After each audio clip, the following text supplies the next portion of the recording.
Breaking. Press Secretary Karoline Leavitt confirms the 90-day pause on tariffs is fake news. And speaking of fake news, the video that we did earlier today, the George Soros pays, and it says hands off, paid protester bombshell confession. I was reading my comments on that video and realized that in the comments, somebody said that that video has been taken down off of her TikTok account. It's now deleted, hidden, private, whatever. But it was, in fact, fake news. At least I'm not entirely sure which portion of it was fake, but I know it's not all true. And I'd be willing to bet that you guys definitely have been extremely helpful in this and sharing the message and getting the word out. Perhaps maybe let me know in the comment section, did you go to her TikTok? Did you leave a comment? Were you part of this and getting her to take it down? Not realizing that it's still going to live on. It's still going to live on in my video. It's still going to live on X. It's still going to live on in multiple different locations, whether she deleted it or made it private or hidden. It doesn't matter. It's what's done is done. Okay. But we need to talk more about this fake news. And this one here actually gives a little bit deeper dive explanation into what Benny Johnson posted, what Karoline Leavitt shared, and man, real-time insider trading, market manipulation happening. I hope you guys are paying attention. I just bought more. I bought the S&P before this happened. I posted that on Patreon.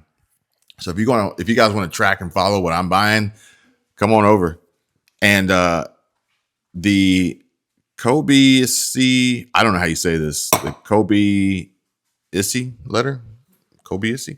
I don't know. Says what just happened at 10:10 a.m. And now I'm kind of curious. I got to see if I got a timestamp on this. Okay, 9:42. So the timestamp was on my phone when I did it. 9:42. Okay. So at 9:40, this actually works out. Good timing for me. At 10:10, rumors emerged that the White House was considering a 90-day tariff pause. At 10:15, CNBC reported that Trump is considering a 90-day pause on tariffs for all countries except for China. All right, so here's the deal. If it takes 5 minutes for CNBC to report or any mainstream media to report, odds are that rumor, that report was manufactured. Because usually it takes about 30 minutes for reports to be verified, theoretically. 10:18, 3 minutes later, the S&P 500 had added over $3 trillion in market cap from its low. Remember, I bought at 9:42. And 10:25 a.m., reports emerged that the White House was unaware of Trump considering a 90-day pause. Again, manufactured, fake news. 10:26, CNBC reports that the 90-day tariff pause headlines were, in fact, incorrect. Insider trading, market manipulation. 10:34, the White House officially called the tariff pause headlines fake news. And 10:40 a.m., the S&P 500 erased $2.5 trillion of market cap from its high 22 minutes prior. Never in history have we seen something like this. Spoke to Karoline Leavitt, the White House press secretary, on the phone just a short time ago, and she tells me it is, quote unquote, fake news that the White House is considering a 90-day pause. So the White House pouring cold water on this idea, wherever it came from, that they're considering a 90-day pause on tariffs, saying that the president is committed to his tariff regime, and any reports that he's considering a 90-day pause are, quote, fake news. That from the White House press secretary on the record just a short time ago to me on the cell phone here as we try to sort through where this came from and why it is that the market became convinced that might be a possibility. The White House saying it is not a possibility, Carl. And now I'm anxiously awaiting Karoline Leavitt's response. More than likely, we will probably get one from her today, responding to the fake news from the media. This is, and CNBC, I need to find that report and see whose news broadcast actually shared that fake news information, misinformation, disinformation. And this is exactly what we've been talking about all along. And it's not just in the press briefing room, but then it goes outside of that. And there needs to be accountability and responsibility, because honestly, what is going to hurt Americans most isn't what President Trump's doing. It's how the left, Democrats, the media, the deep state are all using this to fatten their pockets while hurting many millions of Americans personally, financially, emotionally, their relationships, their jobs, their businesses, everything in the process. And they don't care. Elected Democrats are so steamed about Doge. Congresswoman LaMonica McIver says we are at war. Ilhan Omar says we might actually see somebody get killed. And Chris Van Hollen says we have to fight this in the Congress. We have to fight this in the streets. It's hilarious how people on the left are posting videos and commenting about hiding their tattoos tomorrow, April 5th, putting on fake tattoos in visible places as to not be identified, leaving their phones at home because surveillance and the government could prove they were there. Y'all know we can see this, right? This is not some private platform. This is a very public social media post that everybody can see. You're already incriminating yourself. The fuck?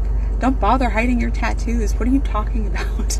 Also, after tomorrow, if you guys really do fuck shit up and like show up to Capitals armed, like, can we never talk about January 6th again? Asking for literally everyone. The reason the Democrats are so flummoxed is not because they don't understand why President Trump put these tariffs on. It's because they 100% understand why he put the tariffs on. They just cannot imagine having this kind of courage and a heart for the American working class in the way that the president does. There's one other group that's feeling as angry as the Democrats are, and it's Wall Street. Because Wall Street, of course, is now a Democrat backer. Yes. The rage that you see on Wall Street, what they are trying to do here is they are shorting the president's agenda, because Wall Street thinks, after 60 years of being utterly catered to, that they control this country and that they should control the president and all of our elected officials. And of course, they think that because that has been the case for so long. The people united. We cannot be divided. Because when they try to divide us, what happens? We kill them. Well, no. This is what happens. What we're seeing now. This is what happens. So what now? And may I just point out, if you heard that type of violent, enticing rhetoric from our side of the aisle, from Republican leaders on Capitol Hill, I think there would be a lot more outrage in this room today. It's unacceptable, the comments that have been made by these Democrat leaders, and frankly, they don't even know what they're talking about. Because President Trump was elected with a mandate from the American people to make this government more efficient. He campaigned across this country with Elon Musk, vowing that Elon was going to head up the Department of Government Efficiency, and the two of them, with a great team around them, were going to look at the receipts of this federal government and ensure it's accountable to American taxpayers. That's all that is happening here. And for Democrat officials to incite violence and encourage Americans to take to the streets is incredibly alarming, and they should be held accountable for that rhetoric. Check out these comments. Stocks are supposed to reflect business. Now they reflect confusion. That's dangerous. Check the longs and shorts during that 30-minute time period. Someone orchestrated that. Manipulation by market makers. That's what happened. Can the SEC investigate this? Something's not right. Yeah. That's what I've been saying, folks. That's what I've been trying to tell you guys. I hope you're paying attention. I hope you're locked in. I know a lot of you are, because Patreon is popping right now. There's so many notifications going off, so many comments, so many DMs, direct messages, replies on posts. So I'm going to be jumping back over there as soon as I'm done with this. And Brood Rebel 618, I'll have a reply to you in just a moment on investing in the S&P 500. So check this out. I want you guys to see this one. The stock market has done a complete reversal as the Dow Jones Industrial Average is up 400 points, over 1% after the European Union offered 0 for 0 tariffs for industrial goods. Well, the commercial break happened, and now the Dow is in a little bit of a positive territory. So a little bit of volatility as people price in some of the discussions this morning, as the White House says over 50 countries have contacted the White House looking to negotiate or at least discuss tariffs, and then the president having that meeting with Netanyahu today at 2 o'clock, a press conference at 2:30 during Sandra's show. Yeah, and the president put out a statement that he had just gotten off the phone with the Japanese prime minister, that they were having productive conversations, and now just hitting, which seems to be when the markets turned around here, was that the EU is talking with the United States amid this tariff battle. And the statement from the EU is, we are ready to discuss with the U.S., but solutions need to be mutual advantage. So what you're getting is the sense that they're coming to the table. Communications. The right. Negotiations are happening. Sure. And that's when we saw the turnarounds, the Dow at 526 for now. Okay, there we go. European Commission President Ursula von der Leyen, maybe? We stand ready to negotiate with the United States. Indeed, we have offered 0 for 0 tariffs for industrial goods, as we have successfully done with many other trading partners. Now, the question is, why did it take so long to get to this point? Or maybe a better question is, what made you change your mind? Because she was singing a different tune the other day. Did not start this confrontation. We think it is wrong.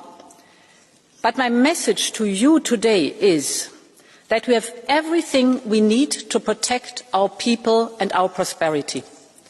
I think that should be a two-way street.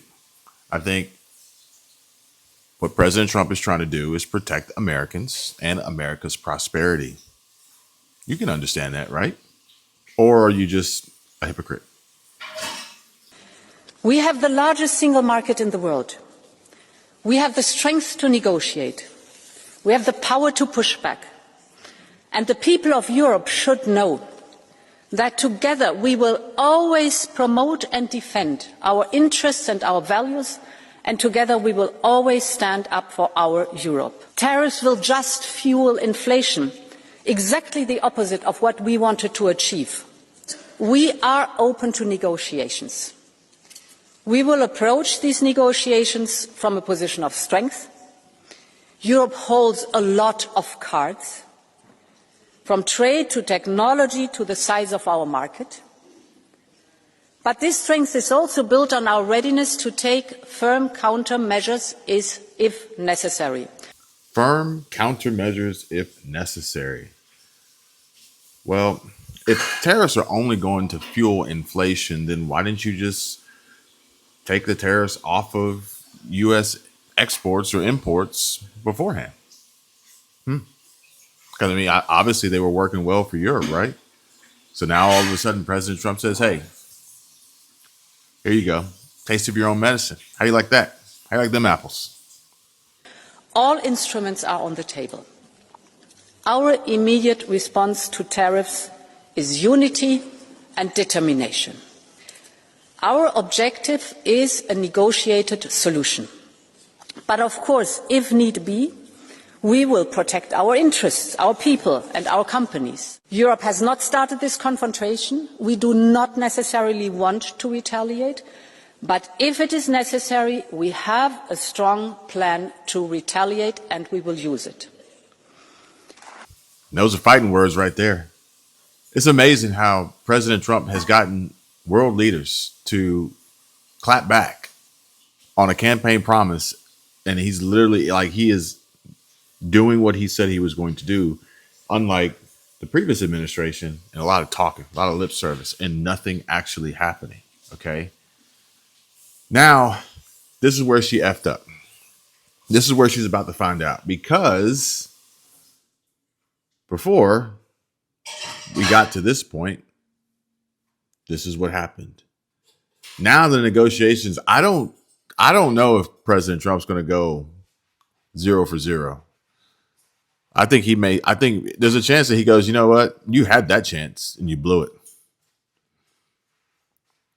Anything's possible.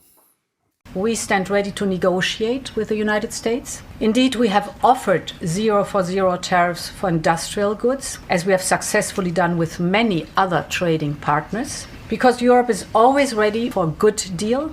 So we keep it on the table. But we are also prepared to respond through countermeasures and defend our interests. And we take their cars, Mercedes, Volkswagen, BMW. You know, we take their millions of cars. They take no cars. They don't take our farm product. They don't take anything. Europe's treated us very badly. We put a big tariff on Europe. They are coming to the table. They want to talk. But there's no talk unless they pay us a lot of money on a yearly basis. Number one for present, but also for past. Because they've taken a lot of our wealth away, and we're not going to allow it to happen.